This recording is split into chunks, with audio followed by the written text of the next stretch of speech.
2달 만에 주어진 기회이기 때문에 수요 설교를 잘해야 될 것 같습니다. 그래서 주일날 설교는 매주 하는 거였는데 수요일 설교는 좀 공을 좀 드려야겠다는 생각을 했습니다. 왜냐하면 목사님 부부들이 와서 앉아 계시기 때문에 이게 보통 일이 아닙니다. 그리고 일반 성도들도 마찬가지입니다. 이 수요일날 금요철이나 새벽에 오신 분들은 세신 분들이 오시는 거예요. 이상희 권사님 계시는데 한동안 새벽기도에 안 나오시길래 왜 안 나오시나 했더니 제 아내가 한 말이 있어요. 당신이 말을 그런 식으로 했기 때문에 안 나오는 거예요. 이 목회자들은 설교하고 나서 그 다음 주에 성도가 안 오면 갑자기 가슴이 졸여져요. 이거 내가 뭘 잘못했나. 뭐 잘못한 건 없는 것 같은데 분명히 잘못한 게 있다면 설교를 잘못한 거예요. 찬송을 잘못 불러서 시험 들 것 같지도 않고 광고를 잘못해서 시험 들 것 같지도 않은데 제가 그랬다는 거예요. 주일날은 그냥 누구나 온다는 거예요. 보통 성도들이 봐요. 근데 수요일 예배 오시는 분들이 이제 좀 잘 믿어보려고 하는 분들이 오시는데 금요일 철야를 하시는 분들은 세신 분이 오시는 거예요. 근데 제가 새벽기도에서 걸린 거예요. 새벽기도 오신 분들은 독한 분들이 온다 그랬어요.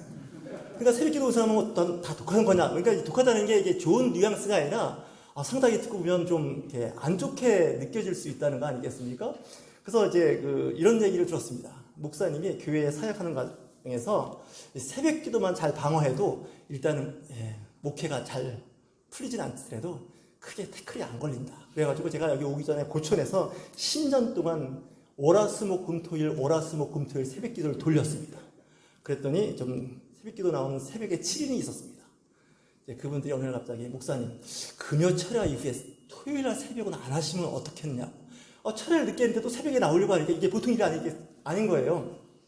그래서 제가 이랬습니다. 저는 생활 리듬을 깨는 걸 별로 좋아하지 않기 때문에 그냥 하면 끝내갑니다 해서 어느 정도면 1년을 개근했다는 얘기 못해요. 저도 깜빡 눈 뜨고 보니까 6시인 적도 있어요. 근데 정근은 했습니다. 그래서 성도를 많이 잃었습니다. 그러니까 이게 목회를 이렇게 독하게 세게 한다고 잘하는 것 같지는 않아요.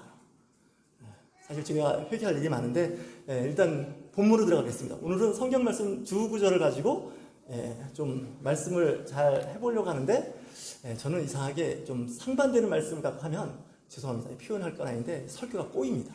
나중에 어떻게 끝내야 할지 잘 모르겠는데 어쨌든 해보겠습니다. 사도행전 2장입니다. 사도행전 2장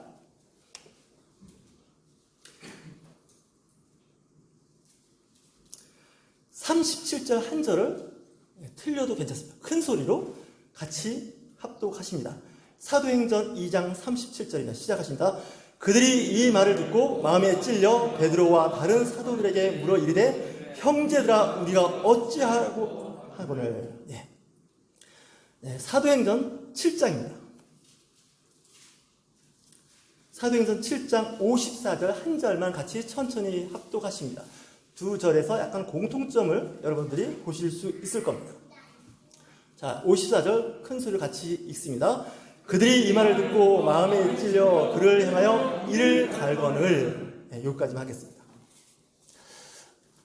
사도행전은 사도들의 사역의 성령행전, 역사서로 분류를 하더라고요. 사도행전을 왜 역사서로 분류할까? 복음서에 넣지 않습니다. 역사서에 분류를 하는데 초대교회의 사역자들에 대한 이야기입니다. 다 아시는 것 같이 누가가 기록을 했다고 하는 것이 맞습니다. 사도행전 2장은 베드로가 성령을 받고 예루살렘에서 사역을 하는데 좀 그들에게 좀 센 말을 하지 않겠습니까?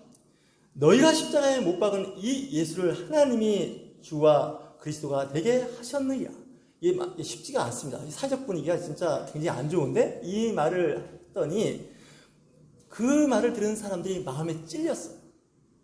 마음에 찔렸는데 이제 사도들과 베드로에게 묻습니다. 우리가 어떻게 했으면 좋겠습니까?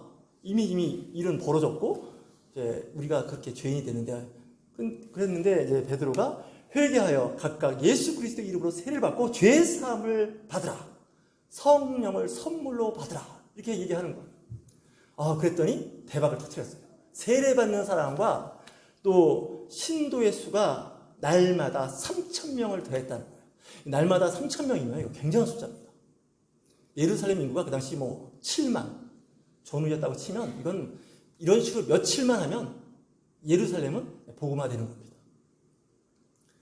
여튼 베드로는 이렇게 했습니다. 근데 사도행전 7장은 잘 아시는 것 같이 스데반의 한편의 설교가 있는데 설교 한편하고 돌에 맞아 죽은 집사가 있는데 스데반입니다. 54절 그들이 이 말을 듣고 마음에 찔려 그를 향하여 이를 갈거라. 그러니까 똑같은 말씀을 했는데 한쪽은 이를 가는 거고 한쪽은 마음에 찔려서 우리가 어떻게 쓰면 좋겠습니까? 라고 얘기가 되는 거죠. 그러니까 똑같은 말씀을 가지고 성도들에게 말씀을 전했는데 예배 끝나고 나갈 때 목사님 오늘 말씀 은혜 많이 받았습니다. 그러면서 아주 그 감동, 우리는 이제 은혜를 받았다 그러죠. 근데 또 한 성도는 목사님 말은 안 하겠죠, 속으로. 앞으로 계속 이런 식으로만 설교하면 나 이 교회 안 다닙니다. 이럴 수도 있습니다. 재미있는 이야기인데 어느 목사님께서 청빙을 받아갔습니다. 좀 규모가 있는 교회였는데 이제 설교를 이렇게 하는데 어느 날 당회원 되시는 분이 목사님 저 좀 잠깐 보실까요? 그렇게 하더라는 겁니다. 왜요? 그랬더니 목사님 이런 식으로 설교를 계속 하시면 좀 곤란합니다. 이렇게 이제 이야기를 하더라는 거예요. 설교는 좀 양면성을 갖고 있는 것 같아요. 이 마음의 밭이 어떠냐에 따라서 이 말씀이 튀는 사람이 있고 마치 스포인지 빨아들이듯이 쫙쫙 빨아들이는 사람이 있습니다. 마음의 밭이죠. 그러니까 마음의 밭이 돌밭이나 가시밭이나 길밭 같은 사람은 말씀이 튈 겁니다. 근데 마음이 좋은 옥토밭을 가진 사람들은 무슨 설교를 해도 은혜를 받습니다. 무슨 설교를 해도. 비판하는 설교를 해도 은혜를 받고요. 혼나고 때리는 설교를 해도 은혜를 받는데 은혜를 못 받는 사람은 좋은 얘기를 해도 여간해서 그게 잘 안 됩니다. 근데 베드로의 설교와 스데반의 설교에서 극명하게 갈립니다. 한쪽은 마음에 찔려서 세례받고 이제 성령까지 받습니다. 근데 한쪽은 돌을 듭니다. 여러분들 사역하는 동안에 어느 쪽이었습니까? 주로 돌에 맞는 사역이었습니까? 아니면 회개하고 성령을 선물로 받는 사역이었을까요? 아마 두 가지가 다 있었을 것 같습니다. 저는 이런 생각을 해봤습니다. 스데반처럼 설교하는 건 굉장히 위험한 설교라는 생각을 해봤습니다. 굉장히 위험한 설교. 그래서 사도행전 7장처럼 설교를 하고 목회를 하면 안 된다는 생각을 제 나름대로 했습니다. 7장을 읽을 때마다 그런 생각을 합니다. 이렇게 설교하면 돌이 날라온다. 왜 이렇게 표정이 없습니까? 우리 박경철 목사님만 뭔가 다 알고 있다는 뜻이 같습니다. 달달한 설교를 해야 되는데 이 달달한 설교를 안 하고 꼬집고 때리고 찌르는 설교를 하면 웬만한 영적 맷집이 있지 않으면 못 견딥니다. 여기 계신 분들은 영적 맷집이 굉장히 좋은 분들입니다. 그 이상을 해도 절대로 흔들리지 않는 분들입니다. 그래서 목사님들이 설교를 준비하실 때 이제 수요일과 금요일과 새벽 때 기도하는 스타일이 달라야 됩니다. 주일날 설교는 하나만한 설교를 하시면 됩니다. 임팩트 없는 설교를 해야 됩니다. 제 아들이 저 뒤에 앉아 있는데 제 아들이 전에 한번 이런 얘기를 하는 거예요. 아빠 요즘에 아빠 설교가 임팩트가 없어 그러는 거예요. 이 목회자한테는 이거 욕 아닙니까? 임팩트가 없다. 하나만한 설교를 계속 하는데 사실 아들한테 들킨 겁니다. 사실 임팩트 없는 설교를 했거든요. 소위 말해서 하나만한 설교를 했어요. 들으면 좋고 안 들어도 문제가 없는 거예요. 갑자기 눈빛이 빛나는 거예요. 무슨 말을 하려고 하나 하는. 임팩트 있는 설교를 한다는 건 굉장히 위험한 거예요. 자칫 살면서 뭐가 날라온다고요? 요즘은 돌은 안 날라오는데 신앙 공동체에서 분리되는 수가 있습니다. 점잖게 말해서 그렇습니다. 근데 하나만한 설교 들으면 그냥 참을만 하면 넘어갑니다. 제가 뭐 대형교회나 큰 교회 목사님들을 특별히 이렇게 비판하거나 그러지는 않는데 오늘 굳이 얘기를 해보면 저도 설교하는 입장이기 때문에 가끔 들어봅니다. 근데 소위 말하는 대형교회 목사님들의 설교의 상당 부분은 저는 이런 생각을 해봤습니다. 임팩트가 없습니다. 왜냐고요? 저 공동체에는 별별 사람이 다 있습니다. 동물 농장 같은 데가 대형교회입니다. 거기는 곰 같은 성도가 있습니다. 여우 같은 성도가 있습니다. 늑대 같은 성도가 있습니다. 다 참을 만한데 독사 같은 성도도 있습니다. 한번 물리면 아주 이게 아주 골치 아파집니다. 물론 거기는 양과 토끼와 사슴 같은 성도도 있습니다. 여러분들이 대형 목회를 안 해서 잘 모르시나 본데 저는 굳이 안 해봐도 느낌이 옵니다. 근데 작은 교회는 비교적 잘 구분이 되고 그런 경우가 많지 않습니다. 그러다 보니까 임팩트 있게 한다는 건 굉장히 위험하다는 생각을 해봤습니다. 목숨 걸고 설교를 해야 되는데 대부분 목숨을 건다는 건요 사실 굉장히 쉽지가 않습니다. 그러다 보니까 어렵습니다. 제 아들한테 제가 그랬어요. 야, 목회를 해보니까 임팩트하게 설교를 했더니 교회가 안 된다. 성도가 안 모이고 이 교회가 약간 이상하다. 그러니까 그냥 그런 줄 알아. 그렇게 했더니 좀 그렇게 그 다음에 반응이 별로 안 좋아요. 스데반은 돌에 맞았습니다. 그리고 신앙 공동체가 해체가 됩니다. 잘 아십니다. 왜냐면 이제 핍박이라는 것이 예루살렘 교회에 주어집니다. 사도들 외에 대다수는 이제 그 예루살렘을 떠나게 됩니다. 어쩔 수가 없습니다. 여기서 계속 신앙생활 하다가는 생명의 위협을 받기 때문에 그렇습니다. 집사 7집사 중에서 성경, 사도행전에서 2명의 집사를 잘 다루고 있는데 아마 5명은 뭐 그다지 존재감이 없었던 것 같습니다. 사도행전 7장에 나오는 스데반은 설교 한 편 잘하고 돌에 맞았습니다. 근데 그 이후에 빌립 집사는 사도행전 8장에 나옵니다. 그는 이제 그곳을 떠납니다. 나쁘게 하면 도망간 것 같습니다. 예루살렘 교회를 도망가서 사마리아로 내려갑니다. 거기 가서 이제 사역을 감당하는데 아마 예수님께서 마지막 유언이 그거였지 않습니까? 사마리아와 땅끝까지 이르러 내 증인이 되리라. 그러니까 예수님 곧 오시려면 저 사마리아를 복음화 시켜야겠다 생각해서 당시 사람들은 아마 사마리아 땅 별로 좋아하지 않는 그 동네가 복음화되면 예수님이 빨리 오실 것 같다라는 생각을 해봤습니다. 땅끝까지 복음이 전파되면 예수님이 오신다고 했는데 여러분들 예수님 오시는 거 별로 원치 않으십니까? 다음 달에 결혼해야 되고 그 다음 달에 새 아파트에 입주할 사람들은 예수님이 오시면 안 됩니다. 좀 늦게 오셔야 돼요. 방법이 하나 있어요. 전도를 안 하면 됩니다. 전도를 안 하고 있으면 복음이 세계만방 끝까지 전파가 안 됐으니 예수님이 오실 수가 없습니다. 전도 안 하는 사람들 때문에 예수님이 안 오시는 겁니다. 점점 설교가 꼬이기 시작합니다. 빌립 집사는 사마리아로 피신해서 그쪽에 가서 이제 복음을 전파하기 시작합니다. 근데 빌립은 좀 특이한 사람이었던 것 같습니다.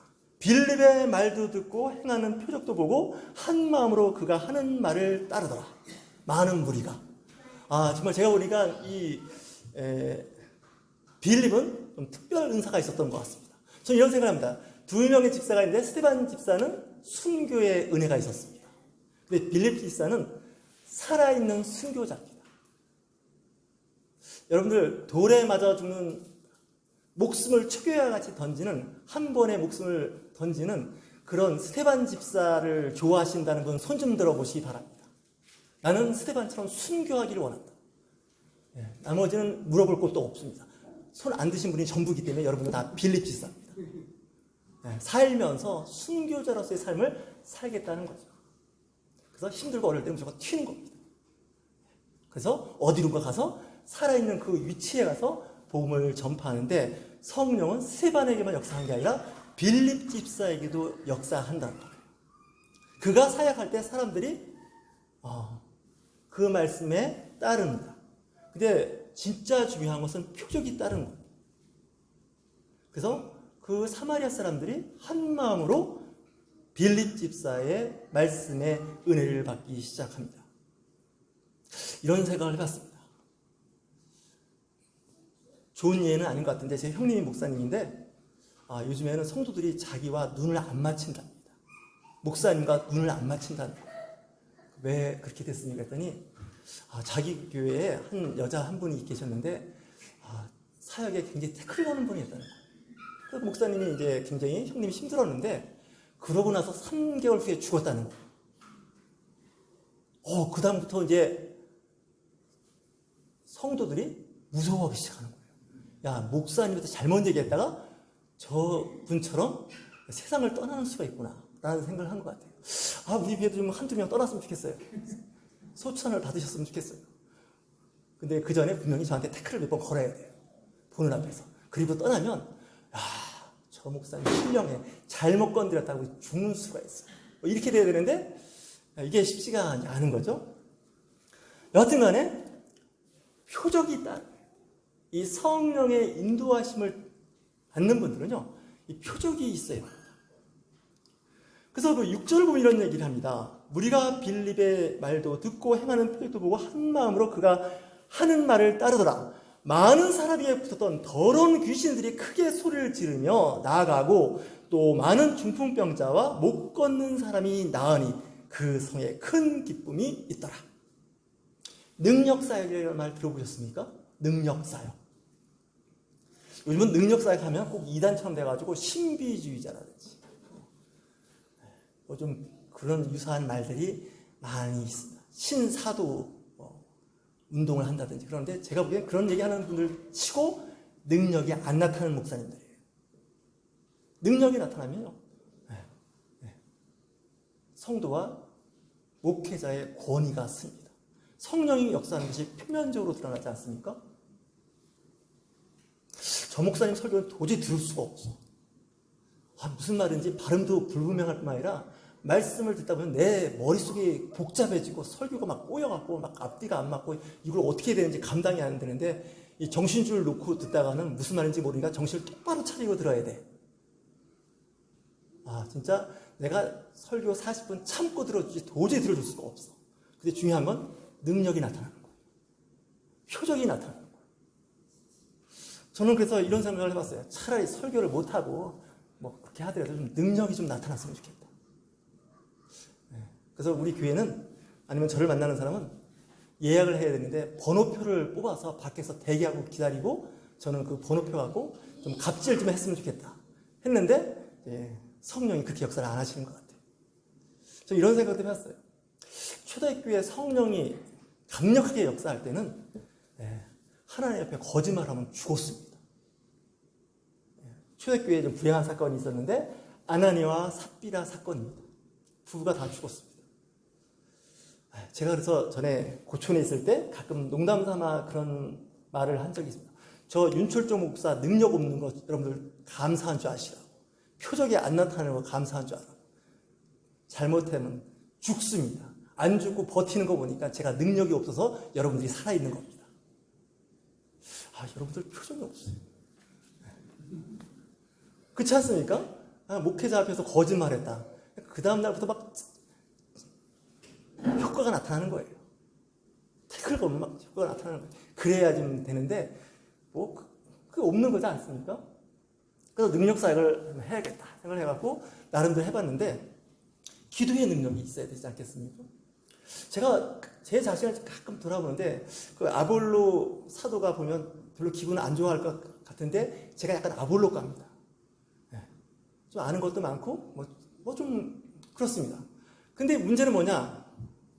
중요한 건 성령이 강력하게 임재가 없다는 게 문제입니다. 잘 아시는 것 같이 사도행전 19장을 보면 에베소 교회에 너희들이 요즘 쉽게 얘기하겠다. 신앙생활 할 때 성령을 받았느냐 이렇게 얘기하는 거예요. 하나님도 알고 예수님도 아는데 또 성령은 또 뭐야? 이렇게 질문을 하게 되는 겁니다. 우리가 아는 건 요한의 세례밖에 모르는데요. 그래요? 성령을 받아야 된다. 그래서 예수 그리스도의 이름으로 세례를 줬더니 그들이 성령을 받았는데 두 가지 표적이 나타났습니다. 첫 번째 표적은 방언입니다. 두 번째 표적은 예언입니다. 예언까지 안 가도 좋은데 기본적으로 방언을 해야 하지 않을까라는 생각을 해봤습니다. 근데 방언만 또 강조하면 또 사람들이 분명히 태클 거는 분이 있을 거예요. 그분은 보나마나 방언 안 하시는 분입니다. 방언 하시는 분들은 고개를 까딱까딱 하십니다. 우리가 장시간 기도할 때 필요한 것이 방언이라고 저는 생각이 합니다. 방언 기도를 하면 옆에 사람이 좀 힘들 수가 있습니다. 그럴 때는 골방 들어가서 방언 기도를 하면 좋습니다. 큰 소리를 내서 기도를 하면 좋습니다. 기도를 작게 하면요, 꼭 그런 건 아닙니다. 영성이 약해집니다. 기도를 세게 하면 기가 좀 삽니다. 영빨이 섭니다. 좀 개인적인 감정이지만 기분 나쁘다 할 수 없습니다. 제가 대학에 강사를 하고 있는데 어제 개강했습니다. 영락 없습니다. 첫날 첫 시간에 큰 소리로 기도를 합니다. 그 학교는 신학대학이 아닙니다. 일반 대학이고 채플 시간은 더 아닙니다. 일반 대학의 일반 학과인데 그냥 첫 시간에 기선을 제압합니다. 제가 오프라인 강의할 때요, 탁 마이크 있죠? 마이크를 탁 꺾고 기도하겠습니다. 눈을 감는다. 딱 얘기합니다. 애들이 뭐야? 첫 시간. 똘끼 충만한 어떤 사람이 나타나. 눈을 감는다.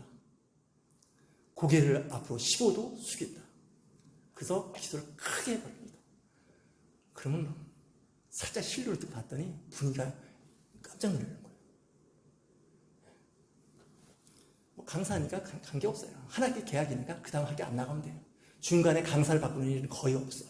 본인이 싫어서 안 하는 한. 그래가지고 기말고사 끝나는 날까지 기도하고 시작했습니다. 그랬더니 한 중간고사 끝나고 이후부터는요, 끝나는 때도 기도해달라는 학생이 하나 있었습니다. 난 그렇게는 못하겠다 그랬습니다. 시작하는 기도는 하지만 끝나는 기도는 알아. 그래갖고 매 학기마다 했습니다. 학생 중에 누가 또 학과 사무실다 꼰질리는 학생이 있으면 어떡하나 내심 걱정은 됐는데 다행히 없습니다. 그래서 어제도 또 이제 온라인이지만 제가 기도했습니다. 그러니까 원래 30분에 시작하는 건데 저는 29분에 시작합니다. 자기 강의 시간 잘라먹는다 소리 안 듣게 하려고 1분 먼저 시작해서 기도를 하고 시작합니다. 동영상이니까 딱 봤더니 눈빛이 벌써 첫 시간에 기인이 와서 뭔가 하나보다 이런 생각을 하게 됩니다. 우리가 기도할 때 작게 기도하면요, 죄송합니다. 설교 시간 할 얘기는 씹힙니다. 제압당해요. 갑이 있는 위치에도 무조건 세게 해야 됩니다. 그래갖고 저 양반한테 대들었다가 내 이번 학기에 살아남기 없겠다 할 정도로 탁 해놔야 됩니다. 그러면 쫙 합니다. 여러분들 한번 해보십시오.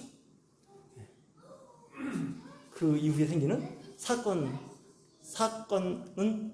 사건은 저 책임 안 집니다. 합니다. 제가 거의 4학기째 지금 하고 있는데 아직 안 잘리고 있는 거 봐갖고는 통하는 것 같습니다. 이 사역이 만만치가 않은데 기도를 평상시에 많이 해 두어야 됩니다. 그러니까 저 윤 목사는 자기 많이 한다고 자랑을 은근히 하는 게 아닐까? 상관없습니다. 그냥 이판사판입니다. 그냥 해버리면 됩니다. 스테반은 설교 한 편에 목숨을 걸은 것 같고요. 빌립 집사는 약간 비겁하진 몰라도 튀었습니다. 그리고 그가 그 있는 곳에서 사역을 할 때 성령의 역사가 나타나기 시작합니다. 이거는 정말 유튜브 제가 올릴 때 잘라서 올릴 것 같은데 해야겠습니다. 여기 오신 분만 들을 수 있는 설교입니다. 신사참배라는 거 아시나요? 일제강점기 때 신사참배가 한국 기독교 교회에 굉장히 예민한 문제였어요. 신사참배 안 한다고 고집을 부리신 분들은 감옥에 가셨거나 또 가셔서 옥사하신 분들이 이름 되면 알만한 분들이 계십니다. 근데 또 그 중에 일부는 신사참배도 하고 동성유배라고 합니까? 그것도 하신 분들도 계세요. 그러면서 교회를 잘 하셨어요. 근데 해방이 됐습니다. 해방이 되니까 한국 교회가 이제 좀 시끌시끌해지는 겁니다. 왜 시끌시끌해지냐면, 누구는 감옥소에 가서 생고생을 하고 정말 믿음의 순결을 지키려고 노력을 해갖고 그렇게 했는데 막상 나와보니까 그 교회는 이미 다른 목사님이 부임해서 사역하고 계시고 자기는 감옥소에 있고 갈 교회가 없는 거예요. 그래갖고 이제 어떤 특정 교단은 아니지만 얘기가 나오는데 그때 하신 한 목사님의 얘기가 저는 귓전에 울려요. 당신들 그렇게 어떤 믿음의 그 수수성을 유지하기 위해서 감옥에 가서 정말 죽을 고생한 건 인정하지만 우리는 살아서 바깥에서 당신들의 그 공백을 채우면서 정말 고생하면서 교회를 이렇게 유지하고 부흥시켰다는 거예요. 제가 순간 혼란스러웠어요. 그때 신사참배 안 하고 나름대로 신의 순수성을 유지하다가 옥사하신 분들, 순교라고 그러죠. 근데 바깥에서 적당히 타협하고 짜증처럼 목회했는데 어쨌든 교회는 이제 성령 역사하심으로 교회는 유지됐고 믿음의 사람들이 생기고 부흥한 거예요. 좀 비유가 좀 잘못됐는지 모르겠습니다. 제가 늘 비유가 잘못돼서 나중에 문제가 생길 수 있는데 스테반 집사와 빌립 집사가 알까? 이런 생각도 해봤어요. 이건 유튜브에서 자를 테니까 여기 오신 분한테는, 왜냐면 돌이 날라올 얘기거든요. 우리가 사역을 할 때 어떤 특정 사역은 굉장히 박수를 치고 갈채받을 수 있지만 또 한쪽은 욕을 얻어먹을 수 있는데 하나님의 큰 바운다리에서 볼 때는 동일하지 않을까? 이런 생각을 해보는 겁니다. 신사참배, 동성예배, 내가 보면 아무것도 아니다. 그거보다 더 나쁜 짓 하는 사람 수두룩합니다. 우상숭배요? 그거요? 그거 하나만 빼놓고 다 한 사람도 많습니다. 우리가 그걸 헤아릴 수가 없다는 거예요. 우리는 근데 이제 어떤 잣대로 사람을 평가를 할 때가 많습니다. 근데 성령은 이렇게 저렇게 돌보심이 있다는 생각이 들어요. 이 빌립 집사를 보면서 저는 빌립 집사 참 좋다. 나중에 한 25년이 흘러서 사도 바울과 빌립 집사가 가이사라에서 만나서 며칠 묵는 이야기가 사도행전 21장에 나옵니다. 8절이죠. 가이사라에 이르러 7 집사 중 하나인 전도자 빌립의 집에 들어가서 머무느니라. 그에게 딸 넷이 있으니 처녀로 예언하는 자라. 한 25년 흘렀을 때 그 전에 만났는지 모르겠지만 성경을 자세히 들여다보면 서로 어떤 느낌이 있었을까요? 너 그 옛날에 내 같은 동료 스테반 집사 죽이는데 너 일조했지. 야, 너 정말 사람도 아니야. 그렇지 않고 자기 친구를 죽인 스테반 집사의 동료죠. 빌립 집사.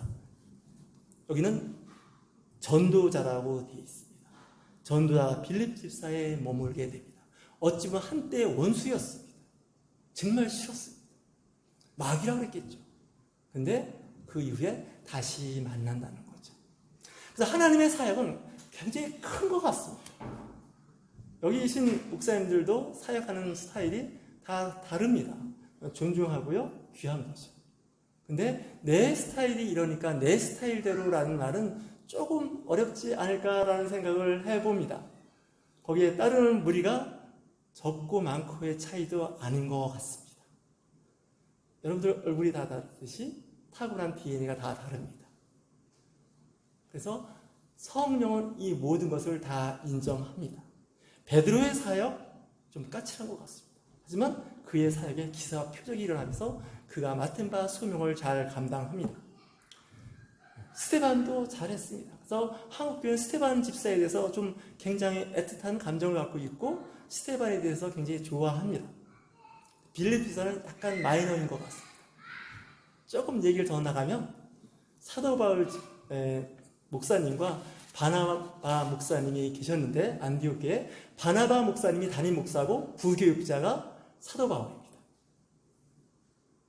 그랬는데 둘이가 처음에 친한 것 같았는데 나중에 싸웁니다. 그리고 갈라섭니다. 그러니까 담임 목회자와 부교육자는 늘 싸우는 구조가 이미 초대교회에 나타났습니다. 근데 누가는 사도 바울을 선택한 것 같습니다. 같이 동행했습니다. 그래서 바나바 사역은 성경에서 사라집니다. 사도행전에서. 근데 저는 개인적으로 사도 바울보다는 바나바를 좋아합니다. 스테반 집사보다는 빌립 집사를 좋아합니다. 저한테 나중에 왜 그렇게 안 사냐고 묻지 마십시오. 저는 이런 이유가 좋습니다. 다 자기 성질대로 사는 거 아니겠습니까? 성격대로 신앙생활 하는 거 아니겠습니까? 저는 그렇습니다. 물론 중간에 또 생각이 바뀔 수가 있습니다. 다음에 또 수요일날 와서 설교하려면 지금 한 설교 싹 지워버리고 다시 합니다. 그래서 임출종 목사는 저 사람 무슨 말을 하는지 도무지 종잡을 수가 없고 헷갈린다 하면 그게 접니다. 여하튼 설교를 잘 마무리 못 지겠습니다. 알아서 각자 신앙생활 알아서 성격대로 성질대로 하시면 됩니다. 단 남한테 큰 피해 안 주면 된다고 생각합니다. 끝내겠습니다. 한 분만 은혜 받은 것 같고 14명은 폭망한 것 같은 분위기입니다. 늦게 하면 소용없습니다.